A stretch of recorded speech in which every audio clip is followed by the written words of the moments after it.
on va retourner sur les Champs-Élysées, sous l'Arc de Triomphe. Les images nous parviennent en direct avec François Hollande, l'ancien président, qui se dirige sous l'Arc de Triomphe. Ils attendent, avec Emmanuel Macron, qui n'est pas encore arrivé, le roi et la reine, qui sont arrivés en France pour une visite d'État de 3 jours.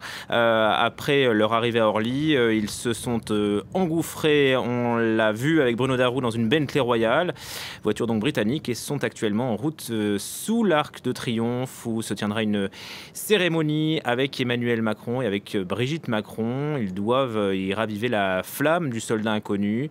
Et puis, ils descendront ensuite les Champs-Élysées pour une rencontre en tête-à-tête à l'Élysée. On va retrouver Philippe Teur, le plus britannique de nos journalistes ici à France 24. Philippe, donc on attend l'arrivée du couple royal.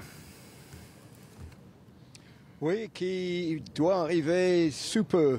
Et c'est Emmanuel Macron et Brigitte Macron qui doivent arriver à 14h30 heure locale, donc c'est à peu près dans 3 ou 4 minutes. Et à 14h35, c'est l'arrivée du roi Charles et la reine Camilla. Tout cela est réglé comme du papier à musique. La cérémonie commencera à 14h45 et se terminera à 15h35 précisément pour donner le temps au roi et à la reine et au couple présidentiel de descendre les Champs-Élysées, l'avenue des Champs-Élysées en voiture jusqu'à l'Élysée pour cette tête-à-tête dont vous avez parlé, pour discuter des grands sujets d'actualité du moment, à savoir la guerre en Ukraine, le réchauffement climatique et probablement les questions migratoires qui ont affecté beaucoup les relations entre la France et la Grande-Bretagne. Ça vous inspire quoi ce faste, vous, Philippe Teur, cette journée d'hommage de la République française à votre roi? Est-ce qu'il le mérite, tiens? Oui, je pense qu'il le mérite. C'est un tout nouveau roi. La France, d'ailleurs, aurait dû être son premier voyage officiel d'État. Malheureusement, à cause des manifestations en France au mois de mai contre la réforme des retraites, la visite a été reportée et donc la première visite d'État a été en Allemagne. Mais ça en dit long sur les relations entre la Grande-Bretagne post-Brexit et le reste de l'Europe, avec cette visite d'abord en Allemagne et puis en France, les deux moteurs de l'Union européenne. Donc c'est très symbolique, non pas seulement pour les Britanniques de voir leur roi qui vient en France, le pays qui est très visité par la population britannique, et aussi pour les Français qui voient le roi Charles venir ici. C'est comme une branche d'olive, si vous voulez, pour dire je sais que les relations entre la France et la Grande-Bretagne ont été difficiles ces dernières années, mais nous sommes toujours voisins, nous sommes toujours européens, nous sommes toujours tous les deux membres permanents du Conseil de sécurité des Nations Unies et nous sommes tous les deux des puissances nucléaires. Donc notre relation doit durer, donc rien de mieux que d'envoyer le roi. D'ailleurs, c'est le gouvernement britannique qui a décidé d'envoyer le roi, c'est pas le roi lui-même qui décide, pour consolider et renforcer cette relation entre la France et la Grande-Bretagne. Il le mérite, Philippe, parce qu'il vous a aussi convaincu lors de ses premiers mois sur le trône. Vous savez, c'est pas une mince affaire pour lui parce qu'il a attendu 73 ans, c'est quand même extrêmement longtemps. C'est le plus longtemps dans l'histoire de la Grande-Bretagne que nous avons un roi en attente. Donc, il a une très bonne formation pour le rôle qui est maintenant le sien. Et beaucoup de questions ont été posées sur ses prises de position. Est-ce qu'il allait continuer à défendre telle ou telle cause une fois roi? Mais il a à cœur la pérennisation de la famille royale. Et ce qui est important à savoir, c'est que s'il commence à prendre des positions sur des sujets qui lui sont chers, il risque de diviser l'opinion publique britannique et là, mettre en péril l'avenir de la royauté. Donc, jusqu'à aujourd'hui, ça fait un an presque jour pour jour qu'il est roi. Il a vraiment fait un grand effort, une sans faute. Je pense que ça va être un bon roi. Il a quand même une formation hors pair. Donc, jusqu'à aujourd'hui, l'opinion publique britannique est plutôt assez indulgente avec lui. Il monte dans les sondages, donc c'est plutôt bon signe pour l'avenir.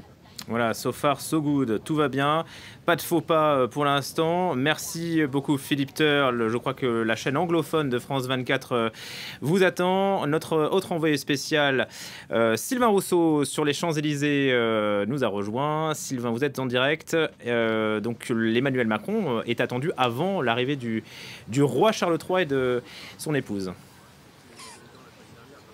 Oui, effectivement, Emmanuel Macron qui va attendre le roi Charles III sous l'Arc de Triomphe au pied de la tombe du soldat inconnu, le roi Charles III qui est en route depuis l'aéroport d'Orly à bord d'une Bentley, et puis eh bien, il va se faire déposer ici au pied de l'Arc de Triomphe.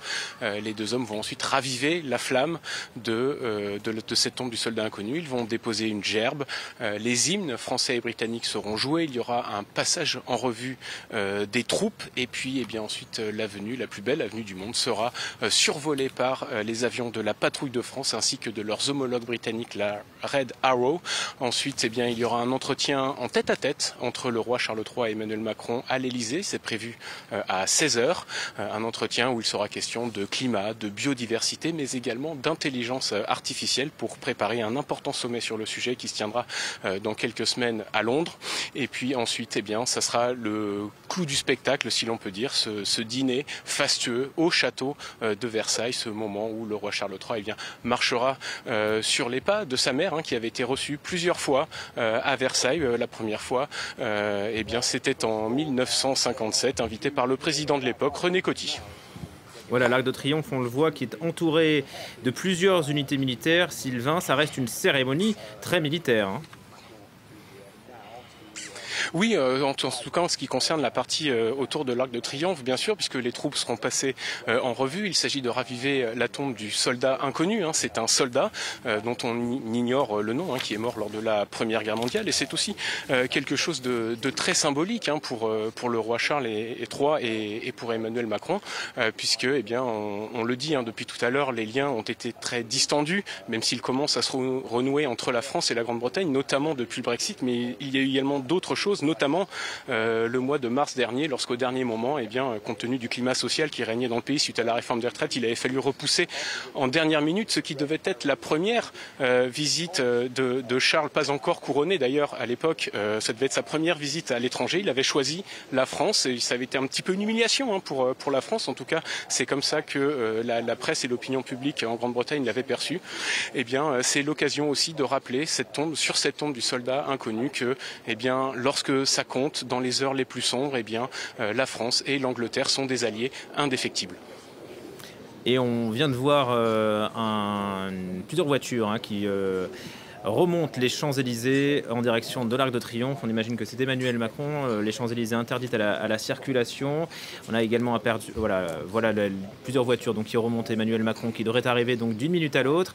On a également aperçu Gérald Darmanin et Éric Dupond-Moretti, ministre de la Justice et le Premier ministre de l'Intérieur, bien sûr. On accueille en plateau l'un de nos invités, Frédéric de Natal. Bonjour à vous. Vous êtes journaliste et spécialiste des monarchies.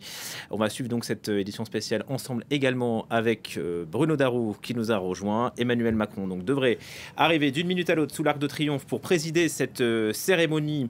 On veut célébrer l'amitié franco-britannique, l'entente cordiale, la concorde franco-britannique comme on dit également, dont les 120 ans, vous le rappeliez tout à l'heure Bruno, seront célébrés en avril prochain. C'est vrai qu'on insiste beaucoup dans les communiqués sur l'entente retrouvée entre Paris et Londres. Qui veut commencer? Allez-y, Frédéric de Natal. Allez-y.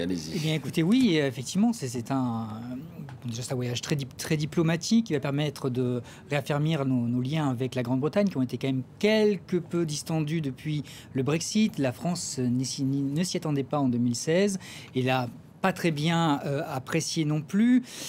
Nous avons eu des relations un peu compliquées également avec Boris Johnson. Emmanuel Macron ne s'entendait pas vraiment avec lui sur divers sujets. Le premier européen, le second les migrants. Et depuis avec Liz Truss aussi, ça avait été oui, très compliqué. Elle avait même dit est-ce que Emmanuel Macron s'était demandé si la France oui. était un ami ou pas. Bon. Oui. Certes, après c'est allé loin quand même. Ça a été loin. Premier ministre qui a été quand même très bref, très éphémère, mais qui a eu la joie de goûter à assister aux funérailles de la reine et hop, mise de côté. Mais au-delà de ça, l'arrivée de Rishi Sunak, qui est quand même un conservateur, assez pro-européen dans l'âme, a permis de renouer ces liens qui s'étaient un petit peu perdus. Il s'entend très bien avec Emmanuel Macron, mais au-delà du Premier ministre, c'est carrément Charles III. C'est une love story entre lui et Emmanuel Macron. Ils se connaissent depuis 2019, date à laquelle ils se sont rencontrés pour la première fois. Et le courant est passé immédiatement. Ils ont exactement les mêmes points de vue, que ce fût sur l'Europe. Emmanuel Macron ne cache pas qu'il souhaiterait bien que la Grande-Bretagne revienne dans l'Union européenne, ce qui est quasiment impossible, je pense, en tout cas pas à l'heure actuelle. Peut-être que Charles aussi le voudrait, mais ça, nul ne le saura. Vous savez, la parole royale est d'or et de silence. Et également un autre sujet qui les rapproche, ce sont les enjeux climatiques, le grand dada de Charles III. On aura l'occasion d'en reparler, mais c'est vrai, cette entente cordiale, Bruno, elle sert de contrepoids à la lourdeur parfois des relations politiques entre Paris et Londres. Oui, cette entente cordiale, d'abord, elle est un peu historique. Après avoir été les meilleurs ennemis, on est devenus des alliés par intérêt. Et puis, les événements ont fait qu'on est devenus un peu des alliés par valeur partagée, même s'il y a... comme je le disais, c'est aussi un vieux couple, le couple franco-britannique, donc il y a des disputes qui éclatent régulièrement, mais enfin sans remettre en cause le fondement, et notamment pour les Britanniques, la France est le pays le plus proche, ça compte plus pour eux que pour nous, parce que nous avons d'autres pays autour de nous, donc oui, cette entente cordiale, elle compte, mais enfin... il faut dire aussi que cette visite de la famille, enfin du couple royal, répond aussi à un agenda politique qui est dicté quand même par le 10 Downing Street. Je veux dire, on n'en voit pas Charles III comme ça en France, même s'il souhaitait sans doute faire sa première visite en France, parce qu'il a des liens très particuliers avec la France, qu'effectivement il s'entend bien avec Emmanuel Macron. Il est en mission commandée. Enfin, oui, de toute façon, le roi ou la reine sont toujours un peu en mission commandée pour faire ce qu'on appelle du soft power, du pouvoir d'influence diplomatique, d'un point de vue symbolique, mais ça tombe jamais à des moments totalement anodins. Là, l'objectif, c'est de resserrer, de réparer les liens entre la France et la Grande-Bretagne après l'épisode du Brexit. Il y a eu au mois de mars le sommet franco-britannique entre Rishi Sunak et Emmanuel Macron, qui était le premier sommet depuis 2018 tout de même. Et puis il y aura, là on va préparer, les deux hommes vont certes discuter climat, biodiversité, intelligence artificielle, mais ils vont aussi préparer les événements de l'an prochain, le 120e anniversaire donc de l'entente cordiale de 1904 et le 80e anniversaire aussi du débarquement en Normandie. Les visites précédentes de la reine étaient aussi n'étaient pas totalement anodines. En 1992, c'était au moment du traité de Maastricht. En 72, c'était quand la Grande-Bretagne venait de rejoindre la communauté européenne, je crois qu'on disait à l'époque. Voilà, à chaque fois, il y a des raisons. C'est-à-dire que la monarchie est aussi au service du pouvoir politique qui recommande un déplacement. Et Emmanuel Macron est parti de l'Élysée. Voilà donc la délégation française qui est en train de remonter les Champs-Élysées. On est un peu en retard. Bon, on prendra notre temps puisque Emmanuel Macron et le roi devront s'entretenir. Et puis, ils resteront toute la journée ensemble, puisqu'il y a ce fameux dîner à Versailles. On aura l'occasion d'en parler. Bruno, oui, vous vouliez rajouter quelque chose, peut-être? Non, peut-être que Charles et Camilla ont pris un peu de retard dans le trajet. Pourtant, ils ne sont pas restés très longtemps à Orly. Entre Orly et les Champs-Élysées, quand même, 20 minutes, c'était peut-être un peu très court, ambitieux. même avec une Bentley, et même, on imagine, avec une voix dégagée. Peut-être parlons de ce report de la visite du roi Charles III en mars dernier, report à cause des troubles liés à la réforme des retraites et du fameux 49.3. Ça avait été reporté de la part de Paris et de la part de Londres, Frédéric Donatal. Alors, il y a plusieurs versions qui diversent. Alors, il se trouve que la première version affirme que l'Élysée a elle-même décidé à appeler, ou même Emmanuel Macron aurait carrément pris son téléphone, aurait appelé Charles III pour lui dire non, ce n'est pas possible, votre majesté, au vu des circonstances, restez à Londres, on se verra plus tard. Il y en a une seconde qui me paraît peut-être un peu plus probante. Il faut imaginer quand même le roi Charles III, voyant une France un peu en flammes, se demander s'il allait vraiment venir en France visiter Bordeaux et manger À Versailles, j'ose croire que les services de Buckingham Palace ont rapidement pris une décision et ont vite fait le point et le lien avec l'Élysée pour dire on reportera au vu des tensions sociales. Ça aurait été impossible aujourd'hui. L'ambiance est un peu trop révolutionnaire pour... et beaucoup plus apaisé aujourd'hui, Bruno.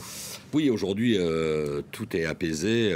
Il a fallu quand même trouver une date. Il faut rappeler quand même que c'est à cause de cette visite du roi Charles et aussi à cause du déplacement qu'Emmanuel Macron va faire à Marseille pour rencontrer le pape, cette fois-ci, que le président français ne s'est pas rendu à l'Assemblée générale de l'ONU, ce qui est extrêmement rare. C'est la première fois depuis qu'il est au pouvoir. Il faudrait vérifier, mais... À part le Covid, peut-être. Depuis que lui est au pouvoir, oui, à part Covid mis à part, mais même qu'un président français ne se rende pas à la tribune de l'Assemblée générale de l'ONU, c'est rarissime, quoi. Donc, il a fallu aussi dégager dans l'agenda une date qui convienne à tout le monde.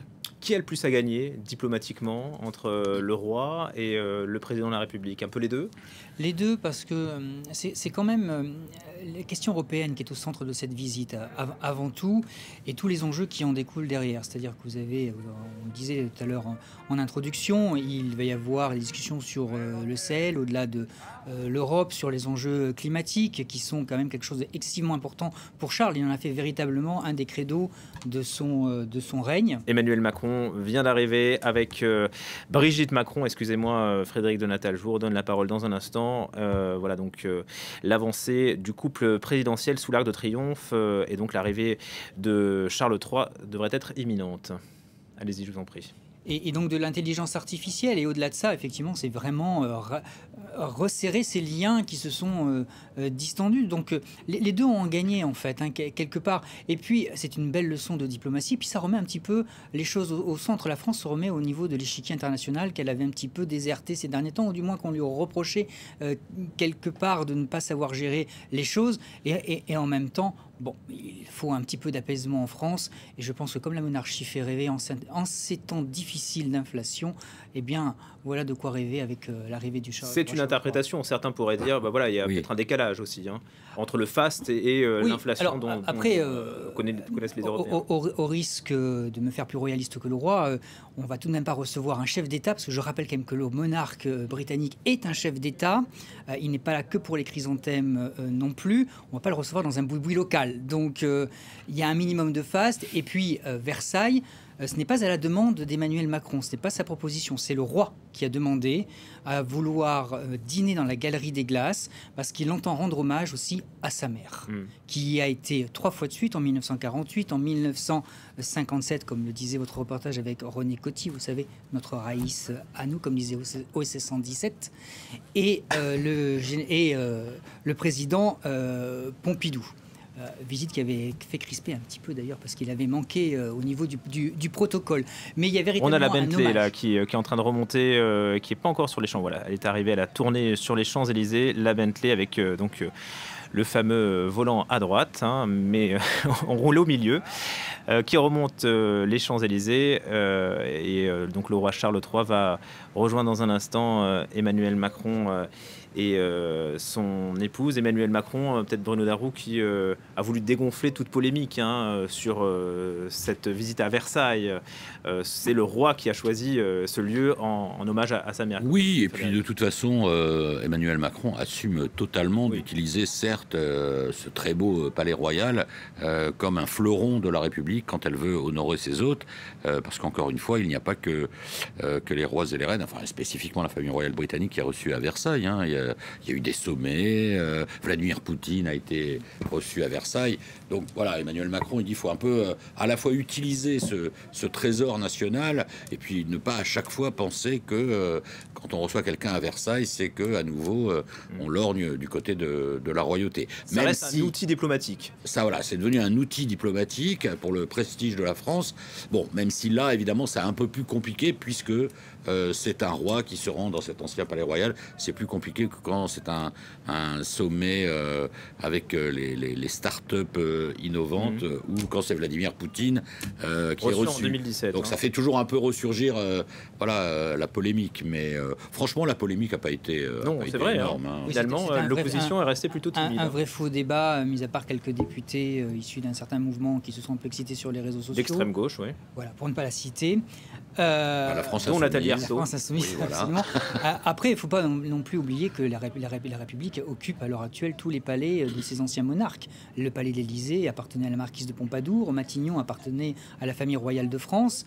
Donc, bon, quelque part, qu'elle utilise Versailles pour être une fenêtre du savoir-faire français, parce que c'est quand même un monument d'architecture, de patrimoine qui est incroyable, Versailles. C'est véritablement le flambeau. Quand vous parlez à un touriste étranger de ce qu'il va retenir de la France, il va vous dire la Tour Eiffel, Paris et Versailles. Et le Moulin Rouge. Et le Moulin Rouge de la baguette française. Mais voilà, donc non. Et la Bentley, on va peut-être écouter les acclamations des touristes, des Parisiens.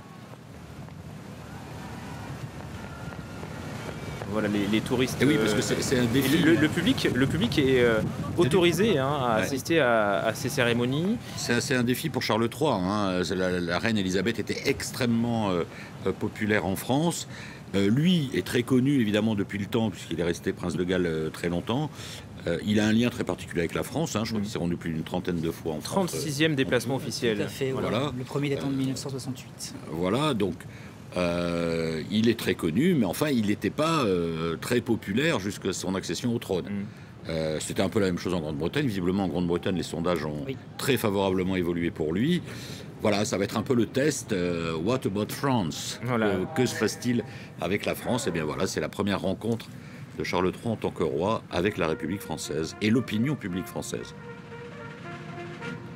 Et voilà, le roi qui foule les Champs-Élysées, 36e déplacement officiel de Charles III qui parle français couramment. On va en parler dans notre édition, qui a beaucoup voyagé dans l'Hexagone en tant que prince héritier. Il représentait sa mère en 1970, je crois, lors d'un mémorial après la mort de De Gaulle. Et Charles III, le couple royal et le couple présidentiel qui se saluent sur les Champs-Élysées. Voilà, il y a des règles qui sont très précises. Frédéric de Natal, le protocole qui autorise ou pas de toucher le roi. Alors, normalement, on n'est pas censé le toucher. Bon, j'ai vu Emmanuel Macron qui ne peut pas s'empêcher de passer la main partout. Mais il faut quand même savoir que la révérence n'est pas une obligation. Pour la première dame, Carla Bruni le faisait très bien quand elle était en face d'Élisabeth II. Le protocole précise qu'on peut serrer la main au roi et à la reine. Oui. Et le roi lui-même, d'ailleurs, Charles III, est beaucoup plus tactile aussi que sa mère. Voilà, il n'y a pas photo, comme on dirait. Il a pris des bains de foule, il serre les mains, voilà. Oui, il est beaucoup plus. Est-ce qu'il est loin, un peu plus loin du protocole ou Non, je pense que c'est lié à sa personnalité. C'est lié à sa personnalité. Il a toujours été comme ça, un petit peu enjoué. De toute façon, même quand il était prince de Galles, il était très proche des gens. Il n'hésitait pas à lever un verre de bière à la main, à chanter, à danser. Bon, c'était le prince héritier. Sa mère était beaucoup plus distante vis-à-vis des Britanniques ou vis-à-vis des gens qu'elle rencontrait. Et c'est vrai qu'il faut attendre que le roi vous parle avant le roi ou la reine vous parle avant de répondre. Là, la grande question qui va être, c'est est-ce qu'il va aller à la rencontre des Français ? Parce qu'il aime ce contact. Souvenez-vous, quand il y a eu... une voiture décapotable qui devrait descendre les Champs-Élysées. Alors peut-être qu'il y aura peut-être un arrêt pour aller à la rencontre du public. Mais souvenez-vous, lorsqu'il y a eu les funérailles, avant d'entrer à Buckingham, il a fait arrêter la voiture et il est allé au contact. C'est une révolution. Il y a même quelqu'un qui lui a fait une bise. Ce qui est assez inédit. Oui. En d'autres temps, on aurait dit que c'est un crime de lèse-majesté. Mais là, pour le coup, effectivement, très moderne. On va suivre la cérémonie qui commence de ravivage de la flamme et de dépôt de gerbes sur la tombe du soldat inconnu. D'abord, les hymnes. Voilà, God Save the Queen. Alors, The King. The King, pardon, oui. On a changé des périodes. Hymne national que l'on doit à Louis XIV, je rappelle. Alors, allez-y, peut-être cette anecdote. Donc, on va écouter l'hymne.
Voilà, Emmanuel Macron et le roi Charles III qui passent en revue maintenant des troupes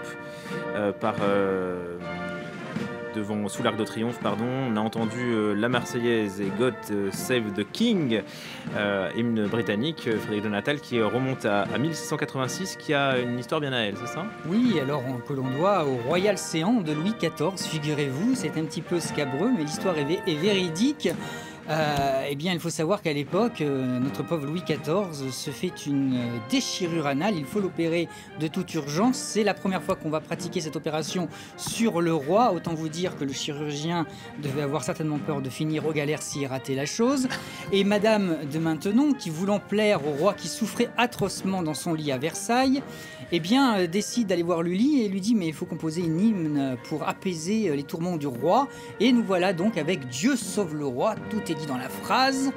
Donc on va jouer cela pendant un petit moment. L'opération de la fameuse fistule royale va se faire. Et figurez-vous qu'un certain Handel, passant chez Lully, entend ce hymne et va l'adorer. Il va aller le proposer au roi d'Angleterre qui dit « Banco ». Ah, mais on aime l'histoire, c'est magnifique. Ah bah oui. Et belle histoire. Voilà donc, eh bien, God Save the King, on le doit à la fistule de Louis XIV, incroyable mais vrai. Et elle résonne encore cette hymne en 2023. Absolument. Peut-être une autre Et anecdote. là d'ailleurs, je crois que c'est la marche, si je me trompe, la marche consulaire qu'on entend. Oui, là. absolument, tout Donc à la fait. marche consulaire pour le roi d'Angleterre, consul Napoléon Ier, avec qui, on le sait, les relations n'étaient pas excellentes, on va dire. On va dire Voilà, le temps passe. Le temps passe et heureusement. Là, il y a une belle Heureusement. complicité entre Emmanuel Macron et le roi Charles III. Vous connaissez l'anecdote de leur rencontre? Comment est-ce qu'ils se sont rencontrés? J'ai lu ça dans Paris Match, alors je vous le laisse peut-être le dire, non? Alors c'était à l'occasion du 75e anniversaire du débarquement de Normandie en juin 2019. Allez-y si vous voulez, Frédéric de Natal, ou je continue? Je vous en prie. Alors Emmanuel Macron, attiré par les nombreuses breloques du prince à l'époque, avec cet humour très british qui le caractérise, il m'avait glissé: voilà ce qui arrive quand on attend très longtemps au marché du trône. Humour british bien sûr. Et ça avait marqué Emmanuel Macron, visiblement, qui va lui offrir une édition originale et numérotée des Racines du ciel de Romain Gary, ainsi qu'une médaille en or à l'effigie du roi, du monarque. Voilà donc ces deux hommes qui rendent hommage aux unités militaires qui se retrouvent autour de l'Arc de Triomphe. Il y a une entente, vous le disiez Frédéric de Natal, qui remonte à plusieurs années, presque une complicité entre eux. Alors, Oui. En Allez-y, fait, Frédéric. ils s'entendent très bien. Bruno, allez-y. Ils s'entendent très bien. Et oui, depuis 2019, c'est vrai, le courant passe merveilleusement. C'est autant d'ailleurs que cela passait avec la reine d'Angleterre, qui a, feu Elisabeth II, qui a quand même connu tous nos présidents de la République et de la 5e, juge de Gaulle à Emmanuel Macron, qui adorait venir en France. Elle a fait plus d'une dizaine de visites officielles, qui a été reçue majestueusement. Elle s'entendait très très bien avec Frédéric Mitterrand. Par exemple, il y avait un très très bon accord. François Mitterrand. François Mitterrand. Elle pouvait aussi bien s'entendre avec Frédéric Mitterrand. Qui d'ailleurs était présent, je crois, en 92. Mais elle s'entendait très bien avec François Mitterrand, effectivement, qui lui adorait les rois. On va suivre cette nouvelle séquence donc, du dépôt de gerbes sous l'Arc de Triomphe. Donc ce déplacement devant la tombe du soldat inconnu et le dépôt de gerbes commun entre le président de la République et le roi Charles III. Ils vont ensuite raviver la flamme. Oui, évidemment, le fait de raviver la flamme du soldat inconnu, c'est aussi pour rappeler que la France et l'Angleterre ont combattu ensemble, notamment pendant la Première Guerre mondiale, puis ensuite, évidemment, pendant la Seconde Guerre mondiale. C'est aussi symboliquement pour célébrer cette entente, non pas seulement en temps de paix, mais aussi quand les temps sont durs, eh bien, les deux pays, finalement, surmontent leurs divergences et arrivent à s'entraider, hein. Et pourtant, la France et l'Angleterre sont beaucoup affrontés aussi dans l'histoire. La guerre des 1000 ans, bien sûr. C'est un peu une espèce d'amour entre miel et fiel, nous et les Britanniques. La guerre de 100 ans y a été pour longtemps. On n'a jamais oublié que Jeanne d'Arc a été brûlée par les Anglais, enfin du moins par un évêque français au service des Anglais. Et puis il y a eu les guerres avec Napoléon. Waterloo reste quand même dans les mémoires. Et même si effectivement nous avons combattu sous le même drapeau durant la Seconde Guerre mondiale, enfin la Première Guerre mondiale et la Seconde Guerre mondiale, il y a quand même une petite rivalité entre Winston Churchill et le général de Gaulle, qui s'est un petit peu vengé plus tard quand l'Angleterre, enfin du moins le Royaume-Uni, a voulu entrer au sein de la communauté des États européens, la CE de l'époque, qu'on appelle aujourd'hui l'Union européenne. Oui, d'ailleurs, le général de Gaulle disait les Anglais dans l'Europe, ça. Alors, je ne me souviens plus de l'expression exacte, mais enfin, ça va être un peu le foutoir. Finalement, peut-être qu'il n'avait pas si tort que ça, puisque on a vu que les Anglais ont été des partenaires très difficiles. Hein. On se souvient notamment de l'époque de Margaret Thatcher, elle disait Give me my money back. Et la sonnerie aux morts qui retentit. Il y aura ensuite une minute de silence et encore les hymnes qui vont s'élever. On va les écouter.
Magnifique spectacle dans le ciel également, puisque la patrouille de France est passée juste au-dessus du roi Charles III et d'Emmanuel Macron. Elle ne sera pas la seule, puisqu'on attend également les fameux Red Arrows de la Royal Air Force, 18 avions qui passent donc dans le ciel parisien, peut-être encore le symbole de la coopération militaire cette fois entre les deux pays, Bruno.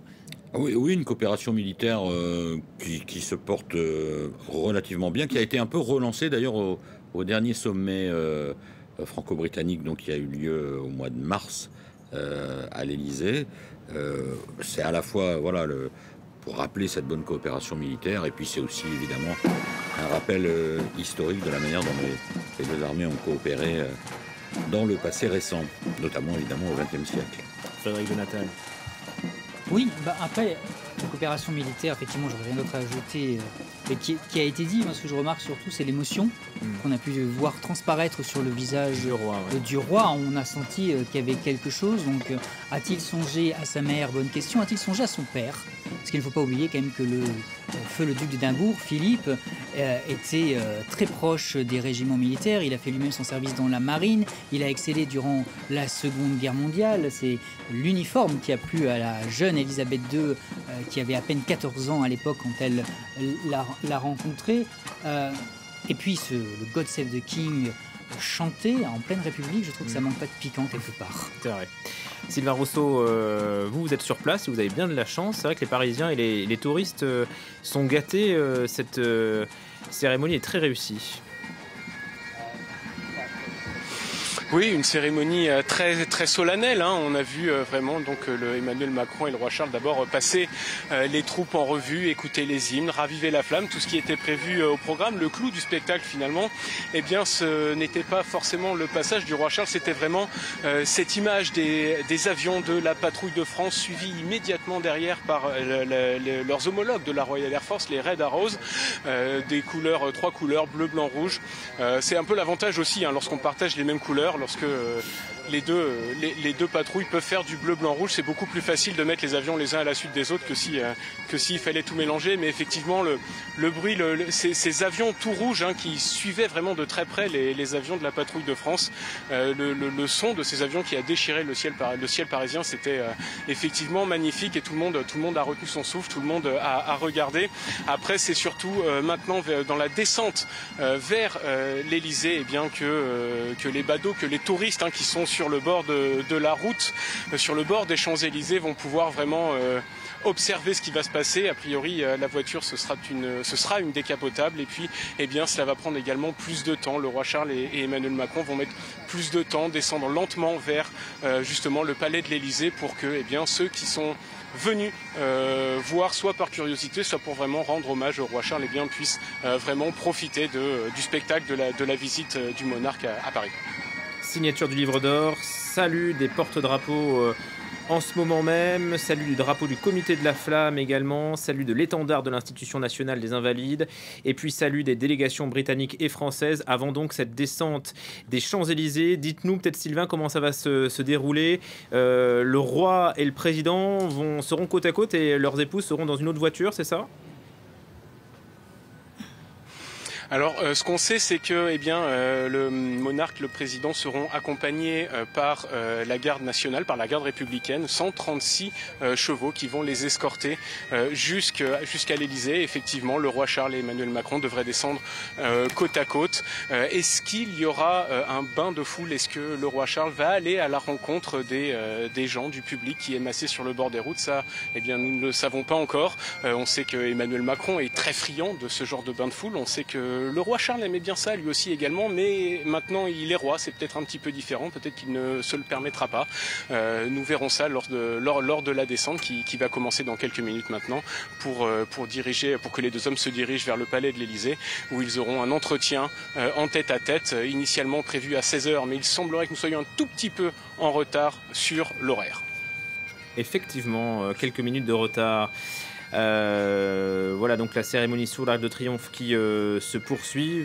Frédéric de Natal, vous avez souligné c'est vrai la gravité et l'émotion du roi Charles III lors de cette cérémonie et puis cet hymne chanté God Save the King sous l'Arc de Triomphe. Les Français restent très attachés à la monarchie britannique. Est-ce qu'on est plus royaliste que le roi au final? Alors, c'est un débat qu'on lance. C'est un grand débat. Alors pour ce qui est de la question de l'attachement des Français, dire que les Français seraient massivement royalistes, ce serait peut-être nous qui avons tué notre roi. Un peu exagéré. Oui, alors figurez-vous qu'on n'en a jamais fait le deuil. C'est peut-être pour ça qu'on est toujours en train de regarder du côté des monarchies, que ce soit l'Espagne, Monaco ou le Royaume-Uni. Il n'en demeure pas moins que c'est tout un paradoxe, en fait. Vous savez, vous l'avez souligné, en 1793, nous avons guillotiné Louis XVI, je repasserai dessus. Et en même temps, on ne peut pas s'empêcher de regarder cette monarchie qui est dans toute la symbolique, qui représente l'unité, où un roi a cette position d'arbitre naturel. Quand on regarde les sondages, déjà on regarde les mariages royaux, qui réunissent des millions de Français.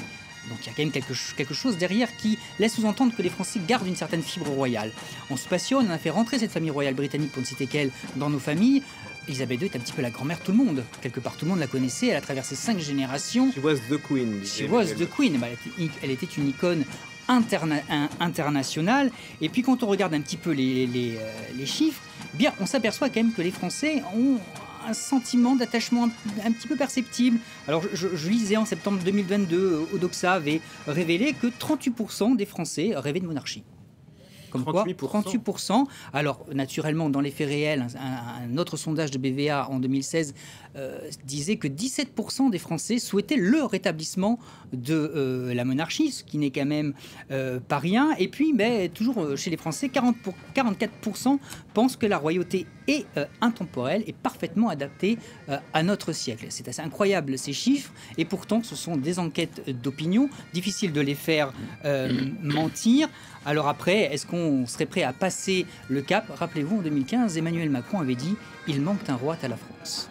Et c'est vrai que c'est l'interprétation qu'il en fait. Hein. Oui, mais de toute façon... Il y a un traumatisme qui n'a jamais été oui, c'est comblé. À la fois un traumatisme, enfin il ne faut pas tout mettre sur la tête de ce pauvre Louis XVI, l'expression est mal employée, mais enfin sur la tête des révolutionnaires plus exactement, mais c'est aussi tout, ça a été notre histoire pendant des siècles et des siècles, hein. Donc évidemment ça reste quand même très fortement imprégné dans l'inconscient collectif d'une part.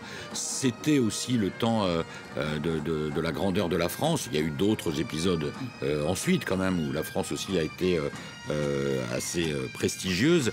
Donc il y a un peu de cette nostalgie. Et puis les Français ont toujours gardé un tempérament peut-être à aimer avoir un chef, hein, qu'il s'appelle Louis XIV ou Napoléon d'ailleurs, hein, c'est pas forcément un roi ou Charles de Gaulle. Je vous ressors une phrase de Gaulle qui disait « Les Français ont le goût du prince, mais ils vont le chercher à l'étranger ». Bref, la royauté c'est bien, mais pas chez nous. Oui, alors je pense qu'ils ont gardé ce goût du prince, ce goût du chef peut-être, mais c'est compliqué en France parce que c'est toujours contrebalancé par le fait que moi je pense pas qu'une majorité de Français aimerait avoir comme ça une famille royale qui vit dans des beaux palais, qui est immensément riche, le côté égalitariste des Français forgé par 2 siècles de lutte sociale, historique, parce que faut rappeler que la République a quand même mis presque 100 ans à s'établir en France, hein. C'est pas fait non plus d'un claquement de doigts. Mais il a ce côté monarque, Emmanuel Macron, non? Je sais pas si ce serait... il a ce côté monarque aussi, Emmanuel Macron. Ça, c'est les institutions nationales. Voilà, j'allais dire, c'est ça. Il faut quand même pas oublier une chose, c'est que la Constitution de 1958, elle a été établie à travers, d'abord, tout notre héritage capétien, et ensuite la charte de 1814 dont De Gaulle s'est beaucoup inspiré. Il souhaitait réconcilier les Français avec un État fort. Les Français ne supporteraient pas d'ailleurs d'avoir un pouvoir faible. On l'a vu, dès lors qu'un président est faible, les Français ne savent plus vers qui se tourner et cherchent un arbitre, un leader qui leur permette de se diriger. Après, il ne faut pas oublier une chose, De Gaulle a fait cette constitution aussi dans un esprit dont on n'aime pas trop parler, ou du moins on essaye de minimiser la chose. Il souhaitait restaurer la monarchie. Dans les années 60, il y a eu un projet qui a été mis en place. Il y a eu des rendez-vous fréquents entre le général de Gaulle et le comte de Paris à l'époque. L'Express, qui était un magazine Capignon sur rue, avait titré en 1963 « Le comte de Paris, héritier de De Gaulle ». Donc on s'attendait à ce qu'il y ait une restauration. Alors, elle ne serait pas faite comme ça, on n'aurait pas rappelé les carrosses, mais il y a quand même eu, à travers l'histoire de France, en tout cas depuis le moment où on a renversé nos rois et nos empereurs, parce que nous avons le Premier Empire, le Second Empire qui ont beaucoup marqué également l'histoire française, il ne faut pas l'oublier, des tentatives de restauration de la monarchie. Et oui, on a failli de redevenir une monarchie. Absolument, en Troisième République, l'Assemblée est entièrement composé de royalistes. Même durant la Seconde Guerre mondiale, le comte de Paris, vous savez, il y a un projet en Algérie française à l'époque où le comte de Paris tente de s'emparer du pouvoir après avoir fait assassiner Darlan. Du moins, c'est une des thèses qui est en vigueur parce qu'il y en a de nombreux. Je vous parlais des années 60. Les mouvements monarchistes n'ont jamais disparu et sont encore là. On en parlait dernièrement, d'ailleurs, au mois de mai, lorsque l'Action française, qui est peut-être l'un des plus connus aujourd'hui, a fait plier le gouvernement pour manifester.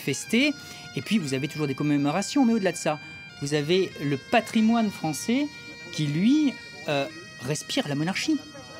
Donc partout où vous allez, c'est, ma foi, des représentations royales. Et puis si demain nous avions une monarchie, il suffit de remplacer... Oui. Enfin, en partie, il y a évidemment beaucoup de représentations royales, mais enfin, depuis le temps, il y a aussi beaucoup de représentations républicaines. Donc c'est un mélange aujourd'hui. On ne peut pas dire qu'il n'y ait que des représentations. Oui, mais est-ce qu'elles ne sont pas inscrites dans un passé tel que nous connaissons? Non, forcément. Allez, on va renverser la question. On va aller à Londres maintenant, retrouver Hervé Amaury. Y a-t-il des républicains à Londres? Bon, en tout cas, il y a un vrai attrait. Ça, je peux vous en parler aussi. Hervé, il y a un vrai attrait de la couronne pour la France. Pardon, excusez-moi. On avait un petit débat là sur les relations et sur l'adhésion des Français à la couronne et forcément à la couronne britannique. Est-ce qu'à l'inverse, il y a un attrait de la couronne pour la France, pour la République? Évidemment, si l'on pose la question aux Britanniques, quelle est l'opinion qu'ils ont du prince Charles et de la monarchie? Selon un dernier sondage qui vient d'être publié et réalisé par YouGov, publié ce mois-ci, il apparaît que le roi Charles a fait beaucoup de progrès depuis qu'il est monté sur le trône, avec 60% d'opinions positives désormais et 30% d'opinions négatives. Juste avant son couronnement au mois de mai dernier, il y a eu des sondages beaucoup plus approfondis où évidemment il est apparu que la jeunesse essentiellement est plutôt anti-monarchiste et pro-républicaine. Et encore ici, on voit que parmi ces 30%, il y a énormément de jeunes qui sont anti-monarchistes et pro-républicains et qui souhaiteraient une réforme, notamment de la Chambre des Lords. Alors, ce qui est intéressant, c'est de voir ce qui se passe depuis la dernière élection. La politique change ici au Royaume-Uni. Et si, lors des élections de l'année prochaine, le Parti travailliste, qui est dans l'opposition, arrive au pouvoir, ce qui est fort possible, voire même probable, eh bien, on parle de changer la Chambre des Lords. On parle déjà au sein du Parti travailliste. C'est un débat qui avance. Et donc, effectivement, ces réformes-là risquent de changer la donne. Et il faut voir dans les 10 prochaines années combien de ces jeunes restent pro-monarchistes. Probablement pas beaucoup. Il faudrait voir dans 10 ans comment Charles a pu faire évoluer les choses. Et il est fort probable que, effectivement, la monarchie perde de son faste, surtout auprès des jeunes. Reste avec nous, Hervé. Peut-être une question à Frédéric Donatal. Il y a un fossé générationnel autour de la question de la couronne. Je vais être très honnête, effectivement. Les sondages, celui qui a été cité est assez récent. Il y a, on le voit, les 18-24 ans ont une défiance envers la monarchie qui est excessivement perceptible. On pourra toujours dire que c'est un signe de rébellion de la jeunesse. Mais enfin, quand on regarde après, derrière, tout ce qui est à plus de 30 ans reste quand même assez favorable. Les chiffres montent au fur et à mesure des générations naturellement, mais en faveur de la monarchie. Effectivement, on est encore à 62% de Britanniques qui soutiennent la monarchie. À peine 26% de Britanniques souhaiteraient réellement une république. Le roi Charles a quand même réussi un petit peu à canaliser ce qui était en train de monter progressivement depuis les dernières années de règne de la reine Elisabeth II. Et encore faut-il savoir ce qu'on entend par républicain, parce que là-dedans, vous avez également des indépendantistes irlandais, des indépendantistes écossais. Quelle est la véritable part de Britanniques qui souhaitent réellement, en tout cas d'anglais, qui souhaitent réellement la fin de la monarchie? Je pense qu'elle est pour l'instant assez infime, surtout si le règne de Charles est court et que William arrive sur le trône, lui qui surclasse même son père dans les sondages. Oui, c'est très important ce que vous dites, parce qu'il faut peut-être le rappeler aux gens qui ne connaissent pas très bien l'histoire et le fonctionnement du Royaume-Uni. Mais enfin, la couronne britannique, alors il y a toujours l'inconvénient, ça joue un avantage et un inconvénient. L'inconvénient, c'est qu'il y a toujours le problème de la légitimité d'une famille qui représente le pays. L'avantage, c'est le côté un peu sur le temps long, et surtout dans le cas du Royaume-Uni, ça permet au Royaume justement de rester uni, puisqu'il y a quand même de fortes dissensions, qu'il s'agisse effectivement de l'Irlande du Nord, de l'Écosse surtout, même un peu du Pays de Galles. Le roi Charles, d'ailleurs, il avait beaucoup travaillé, puisqu'il était prince de Galles. Il avait fait des efforts pour aller vers les Gallois. Mais enfin, il ne faut jamais oublier que ce sont effectivement, il y a les Anglais, les Gallois, les Écossais, les Nord-Irlandais, et que tout cela est quand même tenu par l'institution monarchique. S'il n'y avait qu'un échelon purement politique, ce serait sans doute plus compliqué, encore plus aujourd'hui, où le Brexit, en plus, a rajouté des divisions concernant les velléités indépendantistes, puisque les Écossais étaient très largement anti-Brexit. Les Nord-Irlandais aussi, je crois. Tout à fait, oui. Donc voilà, de ce point de vue, on peut dire quand même que la monarchie britannique remplit un rôle unificateur, en fait, au Royaume-Uni. Voilà, Emmanuel Macron qui emmène le roi Charles III à la rencontre des officiels et de certains ministres de son gouvernement sur cette question. Frédéric de Natal, face aux divisions qu'évoquait Bruno, le roi est parvenu à imposer une figure fédératrice. Oui, il a bien réussi le travail. Alors déjà, ce qui est admirable, c'est qu'il fallait qu'il passe derrière sa mère, qui était quand même la reine, comme vous l'avez dit en début d'émission. 70 ans de règne, c'est le plus long de l'histoire britannique. Ce n'est quand même pas rien, c'était une institution. Et elle avait quand même, à l'aube de sa mort, 80% de taux de popularité. Elle était au sommet de sa gloire. Elle était au sommet de sa gloire. On a rarement vu ça, même pour un président, à la veille de ses funérailles.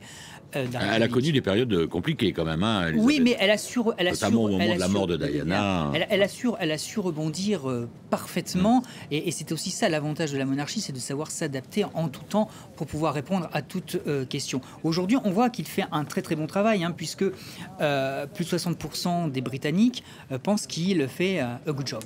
Voilà, tout simplement.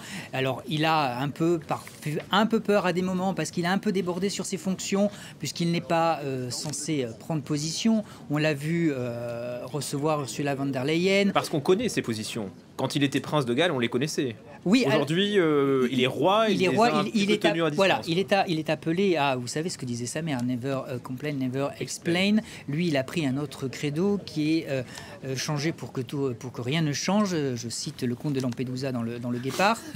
Et véritablement, c'est ça, c'est-à-dire qu'il suit les pas de sa mère, mais en même temps il prend quelques libertés. Il ne faut pas oublier une chose, c'est que on pense souvent qu'un monarque britannique n'est juste là pour aller couper des parts de gâteau, inaugurer quelque chose, couper un ruban, etc. Non, le roi Charles a des pouvoirs, on l'ignore énormément. Mais lesquels alors ? Déjà, c'est le chef des armées, pour commencer. C'est lui qui décrète si le Royaume-Uni peut faire la guerre ou pas. Aucune loi ne peut être établie sans la royale assentment, sans la signature du roi. Il a le droit. C'est lui qui a le dernier mot, mais c'est le pouvoir exécutif quand même qui décide. Le pouvoir exécutif propose des lois, en discute avec le roi. Il a des entretiens très réguliers avec Rishi Sunak, en tout cas les premiers ministres, tels que sa mère le faisait. Et puis, il ne faut pas oublier une chose, il peut très bien, si par exemple demain Rishi Sunak décidait de dissoudre l'Assemblée, dire non, je ne veux pas. C'est son droit de veto. Il y a parfaitement le droit. Ça ne s'est jamais vu, sauf sous le règne de George V, qui a fait bloquer une loi qui était un peu trop en faveur de l'Irlande, de l'indépendance de l'Irlande. Alors bien sûr, nous remontons à plus d'un siècle, mais jusqu'à présent, Elisabeth II n'a jamais utilisé ce genre de veto. Il n'y a pas de constitution en Angleterre. Ce sont des règles constitutionnelles qui sont régies par 2 points. La Magna Carta, qui date du XIVe siècle, Jean Santerre s'en souvient encore, et l'habeas corpus au XVIIIe siècle. Et c'est tout ça qui régit la monarchie, qui en fait une entité véritablement à part. N'oublions pas que le roi a été roi également. Il ne doit donc son pouvoir que de Dieu. Mais aujourd'hui, quand même, il reste très neutre, le roi Charles III. Il a réussi à s'adapter à cette nouvelle fonction. Oui, alors c'était une des craintes, hein, parce qu'en tant que prince, il avait pris des positions, alors notamment sur l'écologie, mais pas que. L'Ukraine. Voilà, sur l'Ukraine. Il n'hésitait pas du temps de Tony Blair à écrire des lettres à certains. Il y a une polémique d'ailleurs. Voilà, il y avait des polémiques. Donc en fait, on sent que ça le. Il a fait venir Volodymyr Zelensky aussi à Buckingham. Volodymyr Zelensky avait été à Londres. Oui, je ne sais pas si c'est lui qui l'a fait venir ou si en tout cas, il l'a rencontré à Buckingham. Il l'a rencontré au même titre qu'il rencontre énormément de chefs d'État, de premiers ministres, parce que c'est dans les règles. Ceci dit, pour rebondir sur ce que vous disiez, effectivement, quand il était prince de Galles, il a pris des positions qui ont fait frémir plus d'un ministre qui s'en est plaint à Elisabeth II. On craignait une ingérence du monarque dans les affaires exécutives du gouvernement. Et c'est vrai que peu de temps avant qu'il monte sur le trône, il a clairement pris position en faveur de l'Ukraine, ce que Élisabeth II n'a pas du tout fait. Elle est véritablement restée dans sa réserve, cette réserve qu'elle a toujours observée. Lui, y allait franco. Et d'ailleurs, William aussi a fait exactement la même chose. Donc, on peut s'attendre à ce que parfois il prenne position, ou du moins il influe. Voilà, c'est peut-être un petit pouvoir d'influence en coulisses, on va dire. Mais par exemple, Élisabeth II savait très bien que c'était le sujet le plus touchy, si vous me permettez ce anglicisme. C'est tout à fait à propos. Exactement. Oui, parce que effectivement, il faut quand même rappeler, on parlait de la royauté française, mais enfin, la royauté britannique est restée en place parce que les souverains ont accepté de renoncer à leur rôle politique et exécutif. Ce qui s'est passé en France, c'est que Louis XVI a eu du mal à renoncer à ses pouvoirs exécutifs. Enfin, il y a eu différents moments dans la Révolution, mais enfin bref. Donc c'est à ce prix-là, en fait, que la monarchie britannique est restée en place. Et ça, Élisabeth II le savait très bien. Elle savait très bien que c'était extrêmement fragile parce que plane toujours quand même le problème de la légitimité de cette famille royale à être là en place. Et donc il faut utiliser la monarchie avec beaucoup de prudence, ne faire aucun commentaire politique parce que sinon ça menace l'institution monarchique elle-même. Et on avait un petit contact quand même avec le public. On reste quand même très éloigné. Laura peut-être s'approche un peu. Non, ça y est, poignée de main. C'est vrai que ça, c'est un style bien à lui, beaucoup plus spontané que sa mère, Frédéric de Natal. Et ça compte aussi pour sa popularité. Absolument, mais il a su faire cette transition. Il y a vraiment cette modernité qu'il a donnée. La monarchie britannique sous Élisabeth II était très traditionnaliste, un petit peu étriquée, étouffée par la pompe et puis tout le protocole. Élisabeth II se promenait souvent en gants blancs, ce qui déjà montre une certaine distance avec... Pour ne pas se salir les mains, c'est ça. Oui, certainement, les barrières étaient très sales à l'époque, il ne fallait pas les toucher. Je suis persuadé, à moins qu'elle voulait faire la poussière sur les meubles de Buckingham Palace. Ça, c'est pour l'humour, je suis sûr que le roi aurait apprécié. Mais il n'en demeure pas moins que oui, Charles, on le voit sur les écrans, on voit, il va... Et la reine également. Mais c'est bien, quelque part, parce que ça montre que la monarchie, bien ma foi, elle est moderne, elle est intemporelle, elle s'adapte et elle est proche du peuple. Et je crois que les Britanniques, c'est ce qu'ils ont besoin. Moi, je trouve quand même que cette rencontre entre le roi et la foule, ça a été un peu initié. Ça reste quand même très modéré. Et la foule, très modéré, mais il y a des barrières. Oui, bien sûr. Des raisons de sécurité, nous. Bien sûr. Mais pour revenir, ça a été un peu initié quand même du temps d'Élisabeth II sous la contrainte lors de la mort de Diana. On se souvient, elle était sortie du palais, elle était allée à la rencontre de la foule. Alors elle n'avait pas serré de main, mais elle était restée, elle avait discuté avec les gens. Il y avait tous les bouquets de fleurs et c'était la première fois quand même que la famille royale allait autant au contact dans le contexte, on va dire, Élisabeth II. Mais je pense que ça avait fait un peu bouger les lignes. La famille royale a eu très chaud à ce moment-là. Elle a été très critiquée et ils ont compris qu'il fallait qu'ils modernisent un peu cet aspect. Alors Élisabeth II l'a fait un peu, mais Charles, lui, l'a très bien compris. C'est-à-dire qu'à l'époque, Élisabeth II n'a fait qu'appliquer il semblait logique. La princesse Diana était sortie de la famille royale par son divorce avec Charles. Elle n'était donc plus membre de la famille royale. La reine n'avait donc pas à prendre position sur cette tragédie, ce décès qui est malheureux, qui reste encore dans les mémoires de tout le monde. Tout le monde sait ce qui s'est passé. Vous savez, il y a des dates comme ça qui marquent. 2001 en est une, 1997 en est une autre, le pont de l'Alma. Tout le monde sait plus ou moins ce qu'il a fait ce jour-là quand il a appris la mort de Lady Di. Mais effectivement, la monarchie a eu vraiment très chaud à ce moment-là. Et il a quand même fallu... Alors c'est très marrant parce qu'elle avait un peu de mal avec Tony Blair. Et c'est pourtant lui qui a sauvé la monarchie britannique en lui faisant comprendre qu'il fallait impérativement qu'elle aille au contact de... Je lisais aussi que le roi Charles III, enfin à l'époque le prince de Galles, avait essayé de convaincre sa mère de s'adresser aux Britanniques sur les Didi. Ah non, c'est surtout Tony Blair quand même. Tony Blair, mais est-ce que le roi a joué un rôle? Parce que je lisais... Alors, je pense que le rôle essentiel, ça a été joué par Tony Blair, qui a dit à la reine, parce que la reine était restée en Écosse à Balmoral. Il lui a dit, il faut vraiment. Et elle ne s'était pas adressée au peuple. Oui. Non, finalement, elle a fait une adresse. Ensuite, oui, parce que sous la pression, elle a beaucoup discuté de cela aussi avec sa mère, Queen Mum. Vous savez, Elizabeth Lyons, la veuve du roi George VI.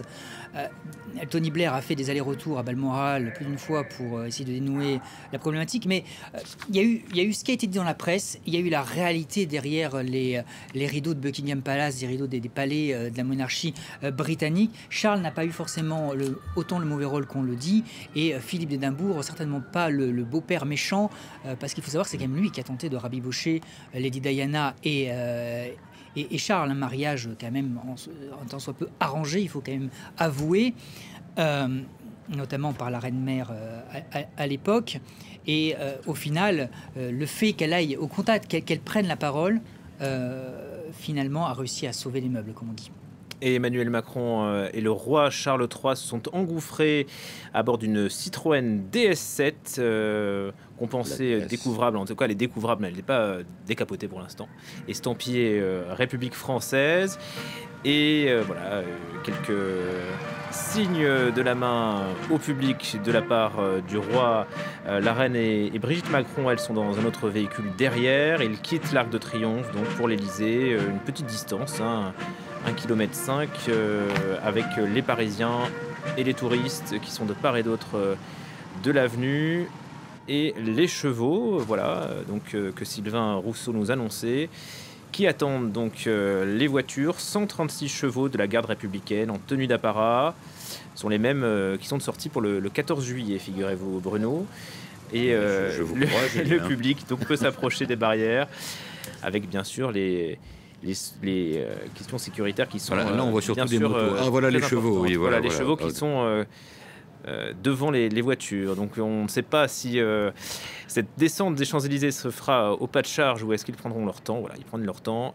Les images, bien sûr, du monde entier. Est-ce que Emmanuel Macron est populaire, au Royaume-Uni? Est-ce que les hommages qu'il a rendus à Elisabeth II ont marqué les Britanniques, Frédéric Donatal? Oui, dans l'ensemble, je vous dirais que oui. Après, les relations entre Emmanuel Macron et les Britanniques, c'est compliqué. C'est un petit peu comme les relations avec les Français. L'esprit est changeant. Le lundi, tout va bien. Le mardi, tout va mal. Donc, de là à dire qu'ils aiment Emmanuel Macron, c'est compliqué. Ils ont été très critiques. En tout cas, la presse, les médias, si elle reflète un tant soit peu la pensée des Britanniques, a été excessivement critique vis-à-vis des quinquennats d'Emmanuel Macron et lui a surtout reproché d'être très vindicatif. Mais vis-à-vis de la monarchie, c'est marque d'hommage à la monarchie. Est-ce que voilà, Emmanuel Macron et le roi Charles III, donc côte à côte, dans la Citroën DS, c'est une image quand même qui restera, ça. Là, on est dans l'histoire. C'est le début de la visite officielle du roi Charles III. Sylvain Rousseau peut peut-être nous faire vivre cette image, vous qui êtes en direct des Champs-Élysées. Beaucoup de monde, Je suis sur l'Arc de Triomphe, pour tout vous dire, je ne vois pas ce qui se passe sur les Champs-Élysées. Effectivement, on a simplement accès à l'écran géant. Et effectivement, je vous annonçais tout à l'heure que la voiture serait sans doute décapotable. Elle n'est pas décapotable, il ne s'agit que d'un toit ouvrant, mais effectivement, cela permet au roi Charles III et au président Macron de passer tous les deux la tête par le toit pour saluer la foule qui est là sur les bords des Champs-Élysées. Et effectivement, ça permet de faire une image qui va être prise partout, qui est extrêmement symbolique, de voir le chef de l'État français et le souverain britannique côte à côte dans le soleil en train d'agiter la main. Alors par contre, il y a aussi, lorsque vous parliez tout à l'heure du roi Charles III qui va à la rencontre du public et qui serre des mains, il ne s'agit pas du public qui était massé sur le bord de la route, il s'agit de personnes qui étaient invitées à cette cérémonie. Ce n'est pas vraiment un bain de foule au sens où on l'entend habituellement, où on va à la rencontre de gens qui sont simplement là, non pas par hasard, mais des gens qui en tout cas sont sur le bord de la route. Là, il s'agissait vraiment d'invités qui étaient là, triés sur le volet, qui étaient là pour ça et qui ont été fouillés, etc. à l'entrée. Mais voilà, cette cérémonie, en tout cas ici sur l'Arc de Triomphe, s'achève. Tout s'est passé comme prévu, si l'on peut dire, et peut-être également un petit temps de retard. Et puis on suit maintenant, eh bien, effectivement, le roi Charles et Emmanuel Macron qui descendent les Champs-Élysées, accompagnés, je vous disais tout à l'heure, par les 136 chevaux de la garde républicaine, direction le palais de l'Élysée pour un entretien bilatéral entre les deux chefs d'État. Voilà, on ne s'est pas trompé sur les 136 chevaux. Peut-être un mot, Sylvain, de la suite, donc direction l'Élysée. Direction l'Elysée pour un entretien en tête-à-tête entre le roi Charles III et le président Emmanuel Macron. Il sera lors de cet entretien question de climat, de biodiversité, mais aussi d'intelligence artificielle, puisqu'un grand sommet sur la question doit avoir lieu à Londres dans quelques mois. Et donc ils vont parler de ça. Et ensuite, eh bien, direction le château de Versailles, la galerie des glaces, pour un repas qui s'annonce comme le point d'orgue de cette visite de 3 jours du roi Charles III en France. Le roi Charles III qui, à cette occasion, va bien sûr marcher sur les pas de sa mère, qui avait été reçue plusieurs fois à Versailles, dont 2 fois au moins en tant que reine d'Angleterre. La première fois, elle n'était encore que princesse. Et puis demain également, un programme chargé, mais puisque le matin, le roi Charles III s'adressera au Sénat, aux parlementaires français, comme l'avait également fait sa mère une fois. Et puis ensuite, il se rendra sur le chantier de Notre-Dame. On sait que le roi Charles avait été particulièrement affecté par l'incendie de Notre-Dame. Il a été l'un des premiers à réagir et il tenait à aller sur ce chantier, discuter, rendre hommage à ceux qui reconstruisent la cathédrale. Et puis ensuite, eh bien, tout cela se finira pour lui vendredi dans la région de Bordeaux. Région de Bordeaux qu'il connaît très bien, Frédéric de Natal. Une petite parenthèse peut-être, parce que vous parliez de Versailles et Sylvain Rousseau. On ne vous a pas donné le menu. On vous l'avait promis tout à l'heure. Alors, pas de foie gras, puisqu'il n'aime pas ça. Du homard bleu en entrée, de la volaille de Bresse au parfum de maïs, du gratin de cèpe, du fromage et le biscuit ispahan de Pierre Hermé. 150 convives, dont Charlotte Gainsbourg. Je ne sais pas si vous voulez écouter Charlotte Gainsbourg, qui était tout à l'heure sur France Inter et qui se dit très excitée à participer à ce dîner. Est-ce qu'en régie, on a Charlotte Gainsbourg? On va l'écouter.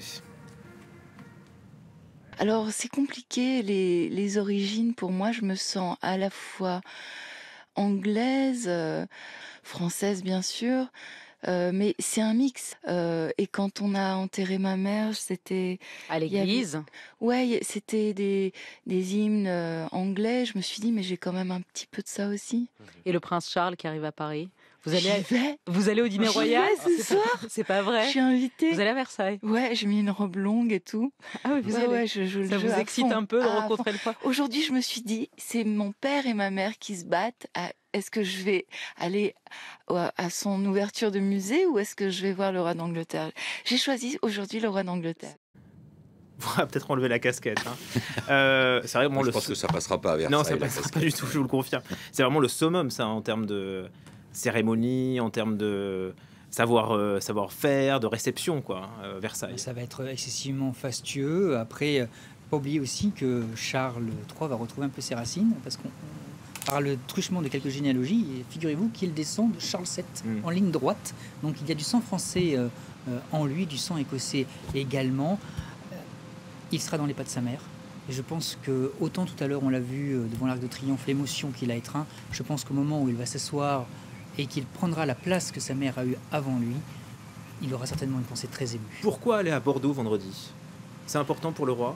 Alors, déjà oui, parce que c'est une région qu'il connaît... À Bordeaux pour les Anglais. Oui. Voilà, qu'il connaît Grosse parfaitement communauté bien. anglaise, oui. Il ne faut pas oublier une chose, c'est que l'Aquitaine, Bordeaux est la capitale de l'Aquitaine, qui a été aussi une ancienne possession plantagenée jusqu'en 1453. Donc le rattachement de l'Aquitaine est très récent, 15e siècle. Les Anglais adoraient nos vins, même s'ils avaient la sale habitude de le couper avec de l'eau. Adorer, ils adorent encore. Ils adorent, oui, effectivement, ils adorent encore. Il se trouve que le roi Charles va aller chez Smith au Lafitte. Normalement, c'est un château effectivement du cru bordelais. Mais bio, je crois. À bio. C'est la raison pour laquelle il va les voir, parce qu'ils font un vin de ce type-là. Et puis, il y avait été également dans les années 70, si je ne m'abuse, il avait visité Bordeaux. Puis, n'oublions pas, Charles III est un grand amateur de gastronomie française. Quoi de mieux que il va être servi ce soir quand même.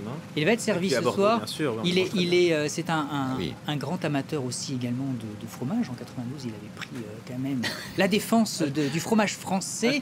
D'accord, pas du poids, oui. Il avait pris du fromage. Non, et le menu, vous savez, a été l'objet d'une grande tractation entre l'Élysée et Buckingham Palace, au même titre d'ailleurs que le nombre d'invités. C'est d'ailleurs pour ça que la délégation française est bien moins nombreuse que la délégation britannique. Les Anglais se sont imposés... surtout concernant ce repas de ce soir auquel d'ailleurs devraient assister quelques personnalités bien connues de la vie civile et dont une personnalité que beaucoup de Français adorent, Stéphane Bern. Voilà, Arsène Wenger qui sera également présent, Ken Follett, Emma Mackey, Charlotte Gainsbourg, on l'a dit, donc du beau monde ce soir à Versailles. Et puis donc la voiture présidentielle, hein, ça reste estampillé République française qui a terminé sa descente des Champs-Élysées. Ça a été un moment quand même très monarchique, hein. Emmanuel Macron, le roi, face à face. Oui, enfin, très monarchique, très étatique, on va dire. Moi, j'ai trouvé que c'était il l'aurait pas fait quand même avec un autre chef d'État, ça, une descente comme ça, avec un salut côte à côte. Oui, mais c'est à la fois, ça, je pense que c'est le résultat de l'histoire, des liens particuliers quand même qu'il y a entre la France et l'Angleterre, parce que faut pas oublier aussi que la France et l'Angleterre, elles ont un peu la même nostalgie, hein. C'est-à-dire jusqu'en 1914, les deux grandes puissances, les deux superpuissances, c'était la France et l'Angleterre. Et ensuite, voilà, et c'était les empires aussi. Et ensuite, bon, il y a eu en plus la Deuxième Guerre mondiale qui a un peu mis fin à tout ça, sans parler de l'expédition de Suez en 1957. Qui a marqué un vrai recul de l'influence diplomatique. Qui d'ailleurs nous a pas permis d'avoir Elisabeth II comme reine de France. C'est une anecdote, ça. À l'époque, le gouvernement, dans les années 50, avait proposé au gouvernement britannique, juste avant la crise de Suez, d'entrer dans le Commonwealth. Ah oui, ce qui aurait fait d'Elisabeth II une reine de France par défaut. C'est l'anecdote. On a manqué de peu d'être de nouveau dans le Commonwealth. Dans le Commonwealth, ou d'avoir une monarchie. Oui, mais c'est intéressant parce qu'il faut rappeler aussi qu'en 1940, au moment de la Blitzkrieg allemande, de l'effondrement de la France, il y a eu un projet d'union entre les deux pays pendant quelques jours et qui finalement a capoté, comme disent nos amis québécois. Et finalement, c'est le colonel de Gaulle à l'époque qui est parti en Angleterre. Mais voilà, tout ça, je veux dire, il y a quand même une histoire très forte, un statut d'ancienne puissance, des liens qui restent très particuliers entre la monarchie et la République française. Voilà, je trouvais que le moment était très solennel, et en même temps, les deux hommes qui l'incarnent, de par leur bonne entente, en fait, j'ai trouvé que c'était aussi assez décontracté. En fait. Est-ce qu'il reste ancré en 2023? Non, mais c'était un peu particulier. C'était à la fois protocolaire, oui, c'est vrai, et humain, décontracté. Quoi. Oui. C'était oui, à l'image même de ce qu'est la monarchie à l'heure actuelle et la présidence d'Emmanuel Macron. Voilà.